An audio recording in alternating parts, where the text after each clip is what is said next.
ఇప్పుడు ప్రపంచంలో ఉన్నటువంటి ఏ దేశంలోనైనా సరే చర్చిలు, మసీదులు ఇవి ప్రభుత్వ ఆధ్వర్యంలో నడుస్తాయి, ప్రైవేట్ ఆధ్వర్యంలో నడుస్తాయా?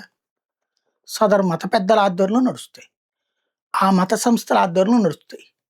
ఒక్క భారతదేశంలో స్పెషాలిటీ ఏంటంటే, హిందువులకు సంబంధించినటువంటి స్పెషాలిటీ ఏంటంటే, $1 బిలియన్ సంపద ఆలయాల మీద వస్తుంది.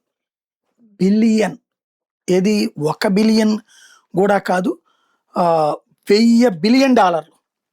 ఇది ఓ లెక్క నివేదిక చెప్తున్నది. 1000 బిలియన్ డాలర్లు భారతదేశంలో ఆలయాల నుండి జనరేట్ అవుతున్నటువంటి ఇన్కమ్.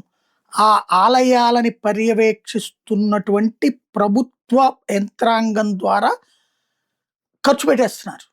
అది రోడ్లకనీనో, కాలువలకనీనో, నీళ్ళకనీనో, విద్యా సంస్థలకనో ప్రభుత్వం ఏది దేవుడి సొమ్ముని, భక్తులు దేవుడి కోసం వేసే సొమ్ముని వాడేస్తున్నారు. 9 లక్షల టెంపుల్స్‌లో 4 లక్షల టెంపుల్స్ ప్రభుత్వం చేతుల్లో ఆదాయం పొందేయి ఉన్నాయి. ఆదాయం పొందని ఆలయాలు మాత్రమే ప్రస్తుతం విడిగా నడుస్తున్నాయి. అది విచిత్రం.